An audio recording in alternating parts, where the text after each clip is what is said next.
Good evening दोस्तों, मेरा नाम है डॉक्टर के.एच. चौगले और हमारे चैनल डॉक्टर कंसल्ट में आप सभी का बहुत बहुत स्वागत है। तो आज के इस वीडियो में हम बात करने वाले हैं डेंगू फीवर के बारे में। तो डेंगू की बीमारी किस वजह से होती है, इसके कारण लक्षण क्या होते हैं, इसको किस तरह से डायग्नोस करते हैं, उसकी ट्रीटमेंट क्या होती है, इसके बारे में इस वीडियो में हम आगे बात करने वाले हैं। सबसे पहली बात कि डेंगू की बीमारी एक वायरस की वजह से होती है। उस वायरस को हम डेंगू वायरस या फिर DENU ऐसे भी बोलते हैं। इस डेंगू वायरस का जो इंक्यूबेशन पीरियड है वो होता है लगभग 3 से लेकर के 7 दिन।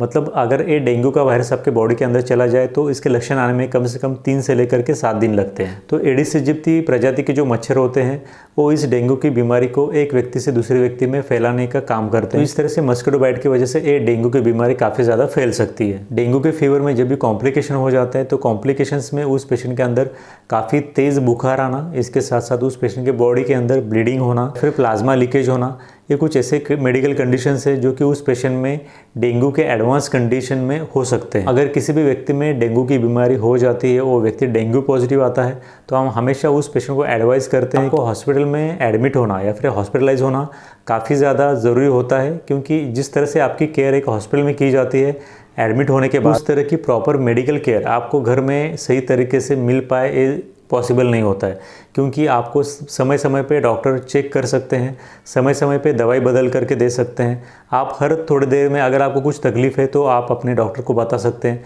इसके लिए हॉस्पिटलाइज होना काफ़ी ज़्यादा ज़रूरी होता है। इसका मतलब ये नहीं कि घर में रहकर के डेंगू का पेशेंट ठीक नहीं हो सकता। घर में रहकर दवाई लेने वाले पेशेंट भी डेंगू से ठीक हो सकते हैं, लेकिन इट इज़ एडवाइजेबल, ये सेफ़ होता है कि आप हमेशा डेंगू होने के बाद हॉस्पिटलाइज हो जाए। ऐसा मोस्टली देखा गया है कि जो भी डेंगू के पेशेंट होते हैं उनमें से लगभग 5% या फिर 5% लोग ऐसे होते हैं जिनमें कि डेंगू की वजह से जान भी जा सकती है। अगर हम डेंगू के लक्षणों की बात करें तो डेंगू होने के बाद उस व्यक्ति को बहुत ज़्यादा तेज़ बुखार आता है। तेज़ बुखार होने के साथ साथ उस पेशेंट में मसल पेन होती है, उस व्यक्ति को जॉइंट पेन होने लगता है, बॉडी एक होने लगता है, मतलब पूरे बदन में दर्द होने लगता है, सभी जोड़ों में दर्द होने लगता है, काफ़ी ज़्यादा थकावट महसूस होती है, उल्टी होने जैसा लगता है, काफ़ी ज़्यादा तेज़ बुखार आता है। पेशेंट को अपने बॉडी के ऊपर रैश भी आ सकते हैं, जैसे कि आप इस वक्त यहाँ पे देख सकते हैं। बाद उस पेशेंट में स्टमक अपसेट भी हो सकता है, मतलब उस पेशेंट में पेट में दर्द होना, लूज मोशन होना या फिर वोमिटिंग होना, इस तरह के लक्षण भी हो सकते हैं। और ओवरऑल इन सब चीज़ों की वजह से उस पेशेंट में काफ़ी ज़्यादा थकावट महसूस होती है। ये कुछ इंपॉर्टेंट साइंस और सिम्टम्स है जो कि हम डेंगू के पेशेंट में देख सकते हैं। के बाद अगर हम डेंगू की बीमारी का डायग्नोसिस करने की बात करें तो डेंगू का डायग्नोसिस करने के लिए मोस्टली ब्लड टेस्ट किया जाता है। ब्लड टेस्ट के अंदर उस पेशेंट में हम एलिसा टेस्ट करते हैं, जो कि मोस्टली IgG या फिर IgM एलिसा टेस्ट होती है। इस टेस्ट को करने के बाद हम उस पेशेंट में डेंगू है या फिर नहीं है इसका पता लगा सकते हैं। इसके बाद हम बात करेंगे डेंगू के ट्रीटमेंट के बारे में। तो सबसे पहली बात कि डेंगू की बीमारी एक वायरस की वजह से होने वाली बीमारी है, इसलिए इसके अंदर हम कोई भी एंटीबायोटिक नहीं दे सकते, क्योंकि एंटीबायोटिक का कोई रोल ही नहीं है। और डेंगू को ट्रीट कर सके ऐसा कोई भी एंटीवायरल मेडिकेशन अभी तक ईजाद नहीं हुआ है। तो कोई एंटीवायरल अवेलेबल है नहीं और एंटीबायोटिक हम दे नहीं सकते। इस पेशेंट में बस यही करना होता है कि उस पेशेंट को सिम्टोमेटिक और सपोर्टिव थेरेपी देनी होती है। अगर उस पेशेंट में बहुत तेज़ बुखार आ रहा है तो फिर उस पेशेंट में पैरासीटामोल दे सकते हैं या फिर पैरासीटामोल का इन्फ्यूजन लगा सकते हैं। इसके बाद अगर उस पेशेंट में वोमिटिंग है तो फिर ओंडेंसेट्रॉन दे दो, पेट में दर्द है तो फिर मेफ्रालस्पास दे दो या फिर साइक्लोपाम दे दो।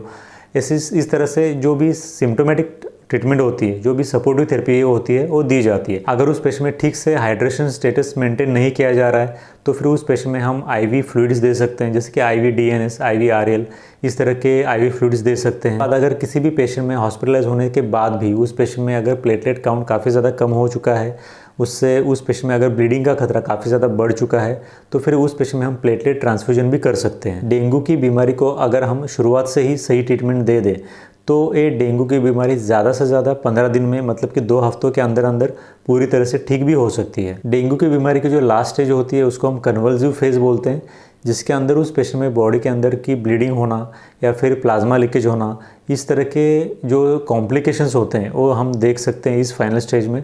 इसके साथ साथ उस व्यक्ति में, उस पेशेंट में ब्रैडीकार्डिया होना, मतलब कि दिल की धड़कन कम हो जाना, ये भी लक्षण देखा जा सकता है। डेंगू की बीमारी का रोकथाम करने के लिए सबसे पहले तो लोकल हाइजीन मेंटेन करना, साफ़ सुथरी सभी चीज़ें रखना ये काफ़ी ज़्यादा ज़रूरी होता है।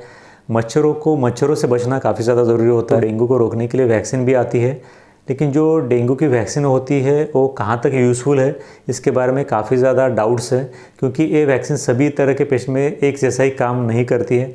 कुछ पेशेंट में इसके काफ़ी ज़्यादा अच्छे परिणाम मिले हैं, लेकिन कुछ पेशेंट में ये इतनी ज़्यादा कारगर साबित नहीं हो पाई है। तो वैक्सीन लेना है या नहीं लेना है आप अपने डॉक्टर के साथ डिस्कस करके डिसाइड कर सकते हो। तो ओवरऑल आज हमने इस वीडियो में बात की है डेंगू वायरस के बारे में या फिर डेंगू की बीमारी के बारे में। तो अगर आपके इसके विषय में कुछ डाउट्स है तो आप हमें नीचे कमेंट सेक्शन में ज़रूर पूछ सकते हो। Thanks for watching this video till the end. Thank you very much.